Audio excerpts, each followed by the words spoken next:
But let's address the big news break that we had, which has been confirmed. The Infosys rift. I mean, they've denied the rift between the founders, board, and the management.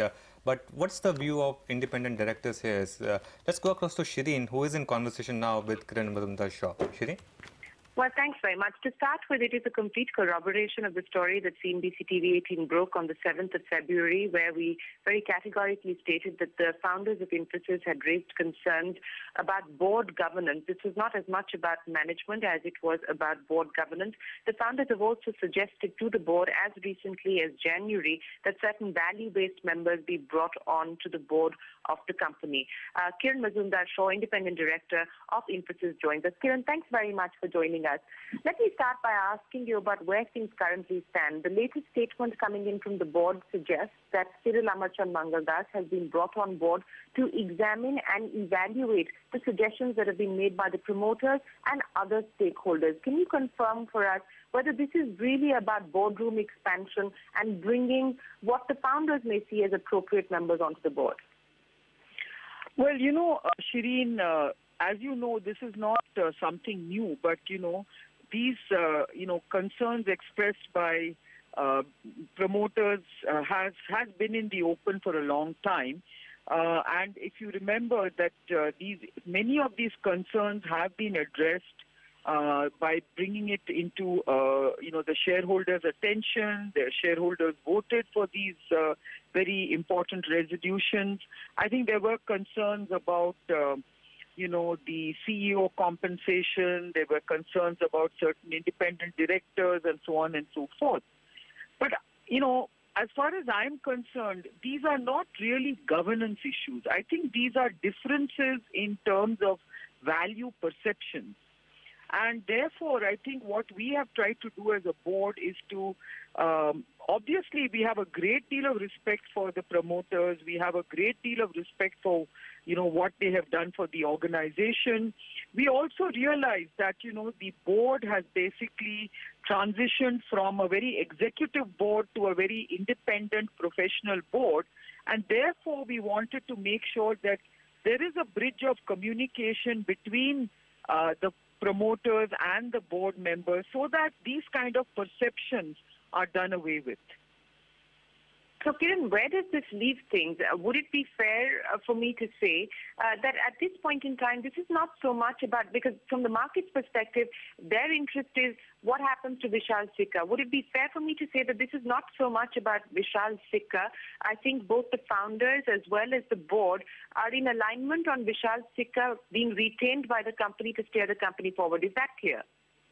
Well, absolutely. I think, we are very focused on making sure that we really, devote all our attention and time to building this business, which is at the moment going through some very challenging times. The dynamics of the game are changing. And I think Vishal Sikka is a leader who can actually, pace forwards in a way that is going to be very important for the company. So I think we really want to focus and make sure we, provide all the support that Vishal Sikka and his management team needs to go ahead and grow this company from strength to strength. And the promoters also obviously have that same shared interest. Kiran, good morning. I agree that you'll have the same shared interest in retaining Vishal Sikka, but do the promoters differ on Vishal's strategy, his aggressive acquisition strategy, or his whole attitude to workforce? Is there a difference of opinion over that? Well, I cannot comment on that because these are not discussions that are held with the promoters. Details of strategies, whether he's got a very aggressive, acquisition strategy. I don't think he has got a very aggressive acquisition strategy because we have really not made any mega acquisition strategy during Vishal's time. So I don't think those are really the concerns. In fact, I think, the promoters have certainly sort of basically said that they would like Vishal to go ahead and make sure that he delivers on his very lofty goals. No, the point becomes important because there have been constant demands or requests for buyback of shares simply to use the extra cash. Is that an important point of dissonance between the board and the promoters? See, I think the board has to do what is right for the organization. And I think the promoters will also support that fiduciary responsibility of the board. And I think there will be differences of opinions from various quarters. It may be a few promoters, it might be other key stakeholders, but at the end of the day, we have to do what's right for the organization. And as an independent board, we will be, guided by important, tenets and factors that are important for the organization to succeed. Kiran, just to go back to the point that we were discussing, and that is this business of perhaps, some changes, board composition changes that the promoters and the founders are looking at. I understand that the founders may have suggested names like the former CFO of Infosys, V. Balakrishnan, the former HR head of Infosys, Mohandas Pai, but the board was not in alignment with those suggestions. Would that be accurate? Look, I think a lot of names have been suggested, not just from the names you mentioned, but many others. And I think you must understand that the board has actually selected Mr. D.N. Prahlad, who we felt was a very good choice. Okay? So I think everybody is welcome to, sort of recommend names.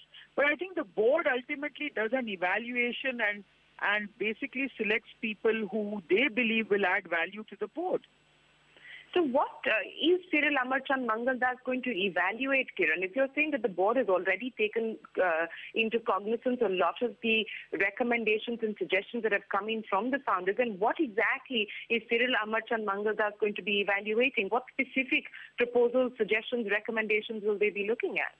No, I think there will be many aspects saying that, okay, now, please, tell us what your concerns are, and we will be able to basically address them.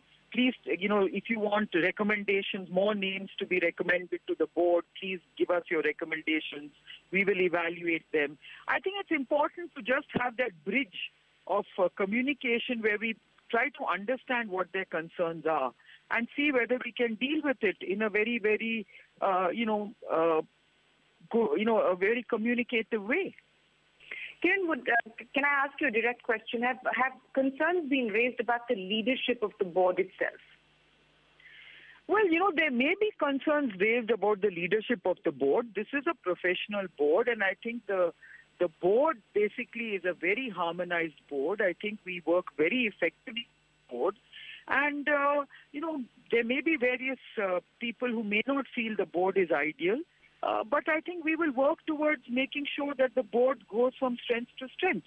There have been certain questions asked about why did we agree to a certain severance package? Why did we agree to a very generous remuneration package for Vishal?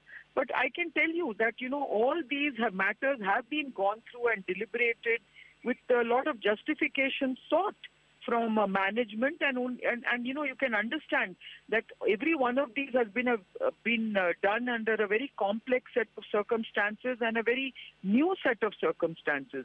And I think the board has acted very well. So I don't think these are governance issues.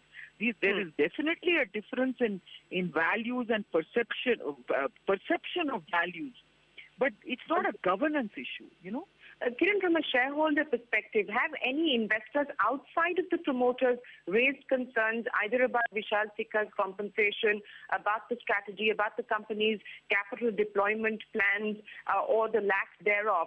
Have any questions been raised by any large institutional investors brought to the light of the board outside of the promoters? Well, let me tell you that as far as the other, issues have been concerned, we put it to shareholder vote, and shareholders have voted overwhelmingly in support of all these other issues. As far as the, share buyback is concerned, in fact, the two strong voices for share buyback was Mohandas Pai and Bala, whereas the promoters have not actually been in favor of this.